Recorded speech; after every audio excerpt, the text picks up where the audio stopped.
Have you ever noticed that no matter where you go, you keep meeting the same kind of person? A different face, a different name, but somehow the same energy, the same patterns, the same pain. You think you've left them behind, and then there they are again. This is not a coincidence, and Carl Jung knew exactly why. Most people look outward when something goes wrong in their relationships. Why do I always attract toxic people? Why does everyone leave? Why do I keep ending up with the same kind of person? They blame luck, they blame timing, they blame the other person.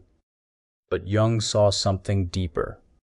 He said, "Until you make the unconscious conscious, it will direct your life and you will call it fate." Read that again. What you haven't faced inside yourself will keep showing up outside of you. Jung introduced a concept called the shadow. The shadow is the part of you that you've hidden, suppressed, denied. The anger you were told not to feel, the neediness you were ashamed of, the fear you buried under confidence, the wounds you covered with strength. You didn't get rid of these parts, you just pushed them into the dark. And here's what Jung discovered. What lives in the dark attracts.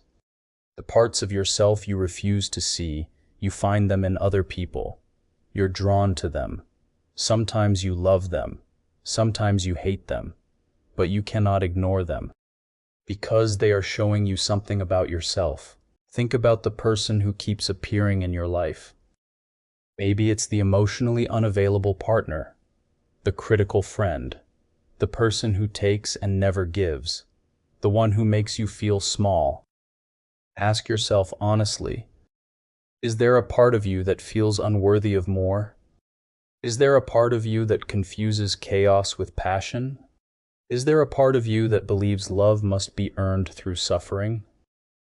These are not random beliefs. They were formed early, in childhood, in the moments when you learned what love looked like, even when it was painful. Jung called this the repetition compulsion, the unconscious drive to recreate familiar emotional experiences, even painful ones, because they feel like home. You don't keep meeting the same person because you're unlucky. You keep meeting them because something inside you is still unresolved. Every person who triggers you deeply is a mirror, not a perfect reflection, but a signal.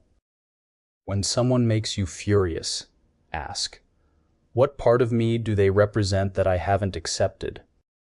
When someone's neediness repels you, ask, where have I suppressed my own need for connection?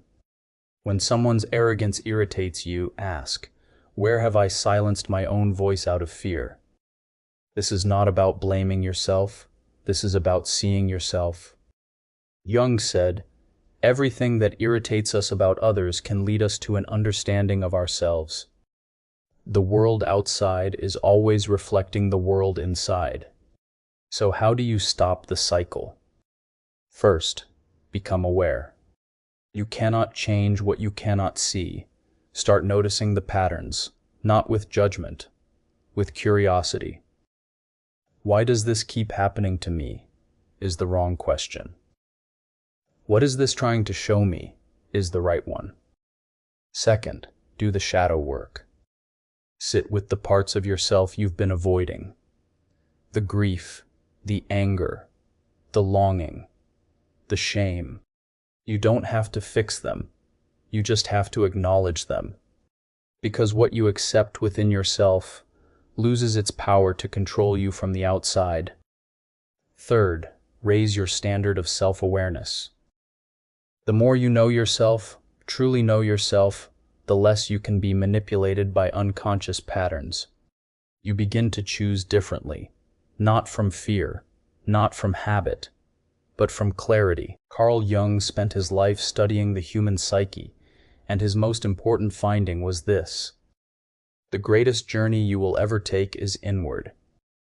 The people who keep appearing in your life are not your enemies. They are your teachers. And the lesson they carry is always about you.